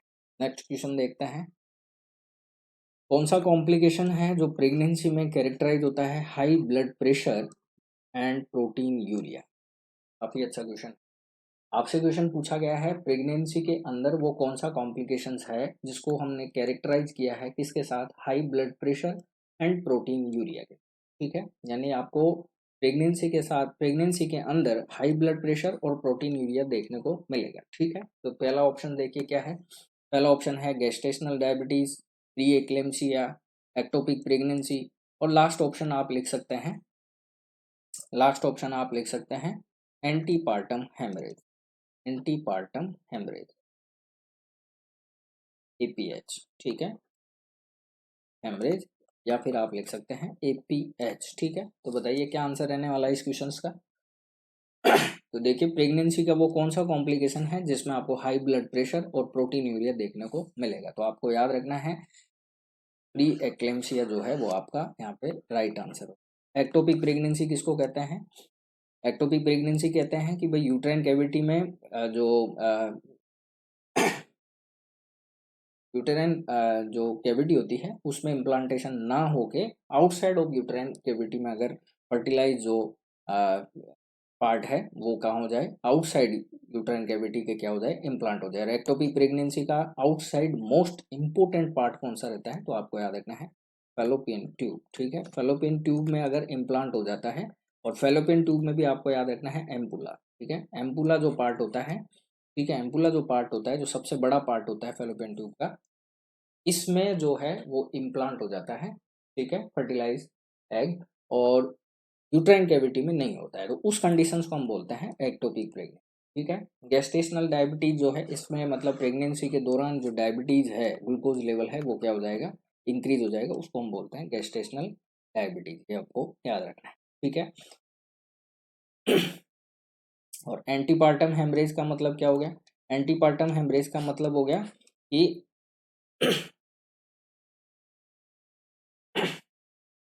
एंटीपार्टम हेमरेज का मतलब क्या होता है, ठीक है, एंटीपार्टम हेमरेज किसको कहते हैं, एंटीपार्टम हेमरेज में आपको याद रखना है आफ्टर 24 वीक्स, आफ्टर 24 वीक्स अगर ब्लीडिंग स्टार्ट हो जाए, अगर ब्लीडिंग जो है वो स्टार्ट हो जाए और जेनाइटल ट्रैक से, ठीक है, जेनाइटल ट्रैक से अगर लेडी के आफ्टर 24 वीक्स, 24 वीक्स कंप्लीट होने के बाद से अगर ब्लीडिंग स्टार्ट हो जाती है उसको बोलते हैं हम एपीएच, और after the delivery of baby अगर ब्लीडिंग स्टार्ट हो जाए उसको हम बोलते हैं पीपीएच, पोस्टपार्टम हेमरेज, ये आपको याद रखना, ठीक है। और मैटरनल मोर्टेलिटी का भी मेन रीजन क्या होता है, मदर के एक्सपायर होने का रीजन भी क्या है, हेमरेज ही है, यह बात आपको याद रखना है, जिसमें मोस्ट कॉमन कोज में आपके ये आंसर यहाँ पे सही रहेगा, ठीक है। प्री एक्लेम्सिया की बात करूँ तो high blood pressure, protein urea के साथ साथ आपको इडीमा देखने को मिलता है, ठीक है, आपको याद रखना है इडीमा इसलिए देखने को मिलेगा क्योंकि प्रोटीन में लॉस जो हो रहा है वो किसका हो रहा है, एल्ब्यूमिन का हो रहा है, ठीक है। और एल्ब्यूमिन जो है वो किसके लिए जिम्मेदार होती है, ओंकोटिक प्रेशर के लिए जिम्मेदार होती है। वो ओंकोटिक प्रेशर जो है वो बॉडी में क्या हो गया, डिक्रीज, जिसकी वजह से फ्लूइड जो है शिफ्ट नहीं होगा, इडीमा वहाँ पे कलेक्ट होता रहेगा, फ्लूइड इकट्ठा होगा, उससे इडीमा आपको देखने को मिल जाएगा। और अगर इस कंडीशंस को अगर आपने ट्रीट नहीं किया तो इसको ये जाके कन्वर्ट हो जाती है किसमें, कन्वर्जन में, ये जाके कन्वर्जन में कन्वर्ट होगी या फिर उस कैंडिडेट को फिट्स आने लगे, इस कंडीशंस को हम क्या बोलते हैं, एक्लेम्सिया बोलते हैं, ये आपको याद रखना। अगर प्री क्लेम्सिया को आपने ट्रीट नहीं किया है तो फर्दर स्टेज में जाने के बाद वो किस में कन्वर्ट होती है, एक्लेम्सिया में कन्वर्ट होती है, कैंडिडेट को फिट्स या फिर कन्वर्जन आने, बात आपको याद है, ठीक है। इस तरह से आपको क्वेश्चंस जो है वो रिलेट करते हुए चलेंगे आप। तो अकॉर्डिंग टू मतलब सब्जेक्टिव कंटेंट आप काफ़ी स्ट्रॉन्ग अपने आप को फील करें, ठीक है। नेक्स्ट क्वेश्चन देखें, चलिए नेक्स्ट क्वेश्चन देखिए क्या है, what is the current fertility rate in India. बहुत इंपॉर्टेंट क्वेश्चन है, काफ़ी बार पूछा गया है। करंट फर्टिलिटी रेट जो है इंडिया की क्या है, और ये लेटेस्ट क्वेश्चन है, ज़्यादातर पूछा गया है, तो आपको याद रखना है करंट फर्टिलिटी रेट जो है इंडिया की वो है हाई। तो राइट आंसर आपका क्या रहने वाला है, ए रहेगा, ठीक है। फर्टिलिटी रेट जो है वो इंडिया की इस समय करंटली कौन सी है, हाई रेट पे है, ये बात आपको याद रखना है। ये बात आपको याद रखना, ठीक है। नेक्स्ट क्वेश्चन देखते हैं।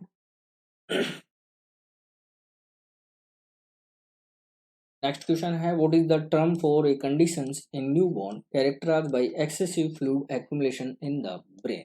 बहुत अच्छा क्वेश्चन। कौन सा टर्म है जो कंडीशंस रिलेट कर रहा है न्यूबॉर्न में, क्या एक्सेसिव फ्लूइड का एक्यूमुलेशन हो जाना इन द ब्रेन, ठीक है। अब फ्लूइड में कौन सा होगा ब्रेन में, तो आप सभी को पता है सीएसएफ, जिसको हम बोलते हैं सेरिब्रो स्पाइनल फ्लूइड, ठीक है। क्या बोलते हैं हम, cerebro spinal fluid, cerebro spinal fluid, ठीक है। Cerebro spinal fluid. अब सेरिब्रो स्पाइनल फ्लूइड जो है वो एक्यूमुलेट हो रहा है किस में, ब्रेन के अंदर। इस कंडीशंस को हम क्या बोलते हैं, तो इस कंडीशंस को हम बोलते हैं हाइड्रोसिफेलस। तो राइट आंसर आपका यहाँ पे क्या रहेगा, ए रहने वाला, ठीक है। इसमें होगा क्या, हेड सरकमफेरेंस जो है वो क्या हो जाता है, न्यूबॉर्न का बढ़ता रहता है, ठीक है। हेड सरकमफेरेंस जो है वो क्या हो जाएगा, बढ़ जाएगा, क्यों, क्योंकि कलेक्शन हो रहा है सीएसएफ का। इसके साथ साथ मैकवान साइन आपसे क्वेश्चन पूछा जा सकता है, मैकवान साइन पूछा जा सकता है, क्रैकपॉट साइन, ठीक है। क्रैकपॉट दोनों एक ही बात है, ठीक है। सनसेट आई, सनसेट आइज, ठीक है। ये जो है वो साइन आपको पूछे जा सकता है हाइड्रोसेफेलस में, ये आपको याद रखना है। दो टाइप का होता है ये, एक तो होता है कम्युनिकेटिंग और एक होता है नॉन कम्युनिकेटिंग, ठीक है।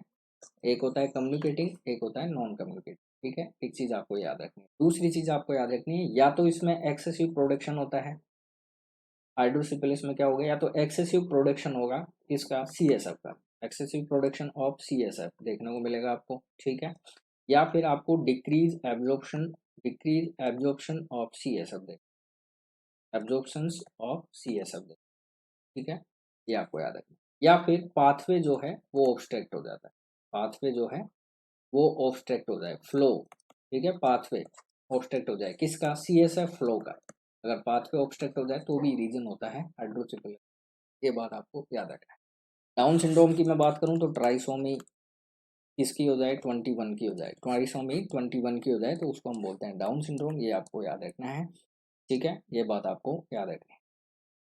पैलेट, क्लेफ्ट पैलेट और क्लेफ्ट लिप, ये दोनों, तो पैलेट की बात करें तो अपर जो पैलेट होती है, ठीक है, तो उसमें आपको क्लेफ्ट देखने को मिलेगी, यानी क्रैक देखने को मिलता है, या फिर दरार जिसको बोलते हैं, कट हो जाए, कट देखने को मिल जाए, तो आपको याद रखना उसको बोलते हैं हम क्लेफ्ट पैलेट, ठीक है। और लिप्स में अगर आ जाती है तो उसको बोलते हैं क्लेफ्ट लिप, ये आपको याद रखना है, ठीक है। और इसके लिए रिलेटेड क्वेश्चंस भी पूछा गया है, रूल ऑफ 10 जो है वो कहाँ यूज होता है, तो इन्हीं के लिए यूज होता है, क्लेफ्ट लिप और क्लेफ्ट पैलेट में रूल ऑफ 10 जो है वो यूज होता है, ये आपको याद रखना है। इस तरह से क्वेश्चंस जो हैं देखिए आपको याद रखने पड़ेंगे, इस तरह के क्वेश्चंस ज़्यादातर हिट हो जाता है, ठीक है। और ऐसी एग्जाम्स में ये क्वेश्चंस ज़्यादा पूछे जाते हैं जो सटीक वाले क्वेश्चन होते हैं, ठीक है। नेक्स्ट क्वेश्चन देखते हैं, देखिए बहुत अच्छा क्वेश्चन है, ठीक है। नेक्स्ट क्वेश्चन क्या है, nasogastric tube insertion primarily used for, ठीक है। एनजी ट्यूब का इंसरेशन जो है वो किस लिए किया जाता है, ठीक है। तो administrating medicine, urinary drainage, enteral feeding, और मॉनिटरिंग ब्लड प्रेशर, और मॉनिटरिंग ब्लड प्रेशर, ठीक है, मॉनिटरिंग ब्लड प्रेशर। तो देखिए मॉनिटरिंग ब्लड प्रेशर के लिए आपके लिए कौन सा इंस्ट्रूमेंट होता है, स्पाइग्नोमैनोमीटर होता है, ठीक है, जिसको अपन पीपी इंस्ट्रूमेंट बोलते हैं, ठीक है। एंट्रल फिटिंग जो है वो आपका यहाँ पे सही आंसर रहेगा। एनजी ट्यूब इंटूबेट, एनजी ट्यूब हम इंसरेट क्यों करते हैं, ताकि आप उस कैंडिडेट को फीडिंग दे सकें, ठीक है। सेमी लिक्विड लिक्विड जो है वो आप फीडिंग दे सके, ठीक है। ये आपको याद रखना है, ठीक है। इंसुलेशन हम क्यों करते हैं एनजी का, ताकि हम फीडिंग दे सके। ठीक है, अब इसमें भी देखिए 2 पॉइंट होते हैं, एक होता है गावाज और एक होता है लावाज। एक होता है लावाज। ठीक है, तो गावाज का मतलब तो क्या होता है, देना, गिव, और लावाज का मतलब क्या होता है, निकालना, यानी रिमूव, या फिर आप इसको बोल सकते हो लीव। ठीक है, इस वर्ड को ऐसे भी आप समझ सकते हो। ठीक है, तो गावाज जो वर्ड यूज होता है ना, वो देने के लिए यूज होता है, यानी यहाँ आप दे रहे हैं उसको, फीडिंग दे रहे हैं। और लावाज का मतलब हो गया आप अंदर के कंटेंट को बाहर निकाल।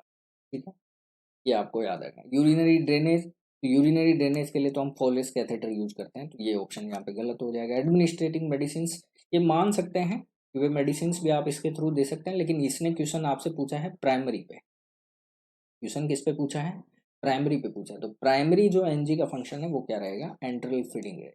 ठीक है, तो राइट आंसर आपका यहाँ पे क्या रहने वाला है, सी रहने वाला है। ये बात आपको याद रखना है। ठीक है, और इससे क्या होगा, इससे क्या है, डायरेक्टली जो है वो आप क्या, डायरेक्टली जो है वो कंटेंट जो है वो कहाँ पहुंच जाएगा, स्टोमक में पहुंच। ये बात आपको याद रखना है। ठीक है, जैसे मान के चलिए किसी का फेशियल सर्जरी हुआ है, या फिर कोई मतलब फूड जो है वो ईट नहीं कर सकता है, जिसको प्रॉब्लम है, डिफिकल्टी स्वलोइंग में प्रॉब्लम है, ठीक है, च्यूइंग में प्रॉब्लम है, तो उन कैंडिडेटों के लिए हम एनजी इस्तेमाल करते हैं। ठीक है, सर्जरी वगैरह हो रखी है तो उनके लिए करते हैं एनजी का। ये बात आपको याद रखनी है। इस तरह से क्वेश्चंस देखिए गलत हो सकते हैं। अब ज़्यादातर कैंडिडेट क्या एडमिनिस्ट्रेटिंग मेडिसिन देख के क्लिक कर देंगे, लेकिन क्वेश्चन आपसे प्राइमरी पे पूछ रहा है, तो आपका राइट आंसर क्या होगा, एंट्रल फीडिंग, जब ऑप्शन में दिया हुआ है। ठीक है, तो प्रायोरिटी पे आपसे आंसर ये जाने। बाकी मेडिसिन भी अपन देते हैं, लेकिन क्वेश्चन आपसे प्राइमरी का पूछा। ठीक है, नेक्स्ट क्वेश्चन देखें। नेक्स्ट क्वेश्चन देखिए क्या है, pacemaker of heart responsible for initiating electric impulse is known है। आपसे देखिए बहुत क्वेश्चन, इंपॉर्टेंट क्वेश्चन पूछा है आपसे, पेस मेकर पूछा गया है हार्ट का। ये क्वेश्चन बहुत बार हिट हुआ हुआ आपको पता है, बहुत पुराना क्वेश्चन है। नेचुरल पेस मेकर भी आपसे पूछा जा सकता है, या फिर इस तरह से क्वेश्चन पूछे जो इलेक्ट्रिक इम्पल्स को क्या करता है, इनिशिएट करता है, तो उसको हम क्या बोलते हैं, तो ऐसे नोड कहते हैं। राइट आंसर आपका क्या रहने वाला है, सी रहेगा। राइट आंसर आपका क्या रहने वाला है, सी रहने वाला है। ये बात आपको याद रखना है। साइनो एट्रियल जो नोड होते हैं, ठीक है, साइनो एट्रियल जो नोड होता है राइट एट्रियम, वो आपका राइट आंसर होगा। नेचुरल पेसमेकर हम उसे ही कहते हैं, और ये बहुत हिट क्वेश्चन है पहले, और अभी भी ये क्वेश्चन पूछा जा सकता है, घुमा फिरा के कैसे भी पूछे, लेकिन पूछ सकता है। तो इलेक्ट्रिकल इम्पल्स जो है ये इनिशिएट करता है। ठीक है, ये आपको याद रखना है। तो ऐसे नोड जो है उसी को हम क्या कहते हैं, पेसमेकर, हार्ट का। ठीक है, ये बात आपको याद रखनी है। नेक्स्ट क्वेश्चन देखते हैं। नेक्स्ट क्वेश्चन देखिए क्या है, नेक्स्ट क्वेश्चन देखिए क्या है, नेक्स्ट क्वेश्चन देखिए, which part of small intestine is responsible for absorption of most nutrients. ठीक है, अब देखिए हमने पहले क्वेश्चन क्या पढ़ा था कि हमारे बॉडी का डाइजेस्टिव सिस्टम में वो कौन सा पार्ट है जो मोस्ट ऑफ न्यूट्रिएंट्स को क्या करता है, एब्जॉर्ब करता है, तो जिसमें आंसर आपका स्मॉल इंटेस्टाइन था। अब सवाल देखिए क्या पूछ रहा है, स्मॉल इंटेस्टाइन में भी रेस्पॉन्सिबल कौन होता है जो एब्जॉर्प्शन करता है मोस्ट ऑफ न्यूट्रिएंट्स को। ठीक है, तो पहला ऑप्शन आपका ड्यूडिनम और दूसरा ऑप्शन आपका जेजुनम है।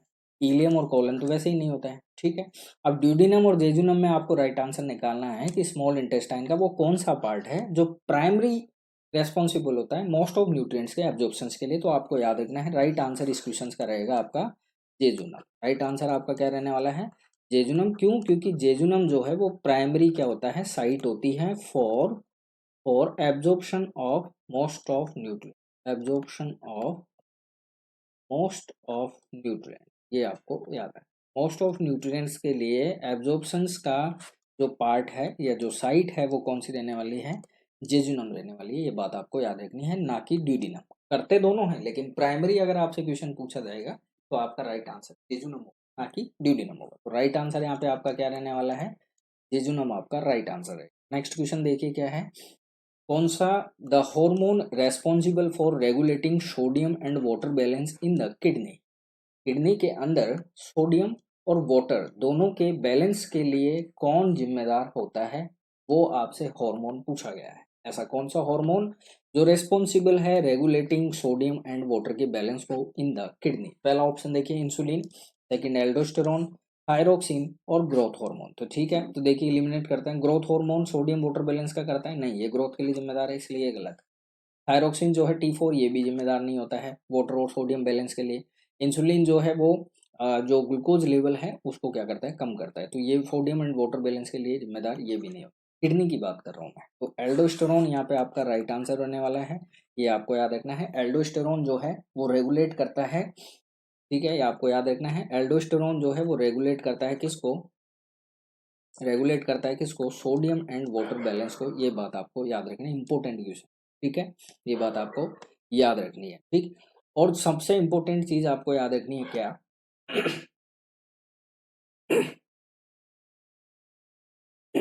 सबसे इंपॉर्टेंट चीज आपको याद रखनी है वो क्या है।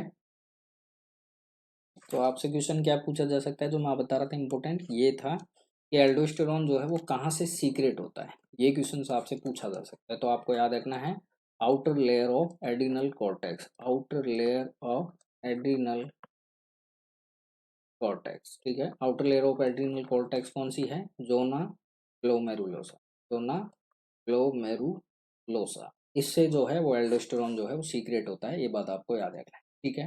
फिर और एक चीज इंपॉर्टेंट मैं आपको बता देता हूँ, एल्डोस्टेरोन की कमी अगर हो जाती है, एल्डोस्टेरोन की कमी अगर हो गई तो आपको याद रखना है सोडियम जो है वो गिर जाएगा और पोटेशियम जो है वो इसके रेफरेंस में बढ़ जाएगा, ये आपको याद रखना है, ठीक है। और पोटेशियम जब भी बढ़ता है तो आपको याद रखना है मेटाबॉलिक एसिडोसिस देखने को मिलता है। मेटाबॉलिक एसिडोसिस जो है वो आपको देखने को मिलेगा।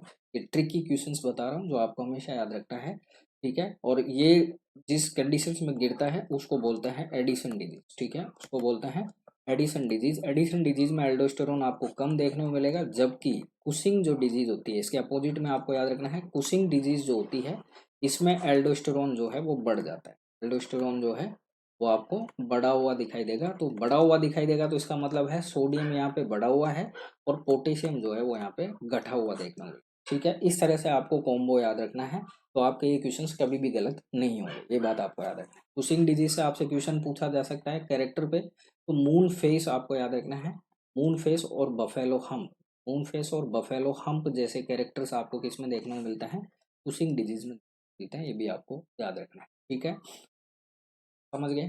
तो इजाजत दीजिए मुझे, तो ठीक है, इजाजत दीजिए मुझे। आज के जो आपकी पहली जो ये राजस्थान CHO और NHM स्टाफ नर्स की जो सीरीज थी, मैं उम्मीद करता हूँ कि आपके लिए बहुत ही हेल्पफुल रहेगी। और मैं धीरे धीरे कोशिश करूंगा कि आपके ज़्यादा से ज़्यादा क्वेश्चन सोल्व हो सकें। और फिर भी जिस तरह से पैटर्न हमारा रहा है पढ़ाने का, मैं उम्मीद करता हूँ आप सभी को पसंद आएगा। अगर पसंद आए तो क्लास को जाते हुए आप लाइक करना है, ग्रुप्स में आप अपने दोस्त के साथ या फिर अपने बैचमेट या जो भी कैंडिडेट ये एग्ज़ाम दे रहे हैं उनको शेयर कीजिए और सब्सक्राइब आप ज़रूर कीजिए, ताकि जितने भी वीडियो हमारे अपलोड होंगे उनका नोटिफिकेशन आपको मिल जाएगा, समय से मिल जाएगा, ठीक है। फिर मिलते हैं नए कंटेंट के साथ, ठीक है। तब तक के लिए अपना ख्याल रखिए। मौसम सर्दी का है इसलिए अपनी पढ़ाई पे भी पूरा ध्यान रखना है, ठीक है, और एंजॉय कीजिए, ठीक है। फिर मिलते हैं, तब तक के लिए जय हिंद जय भारत।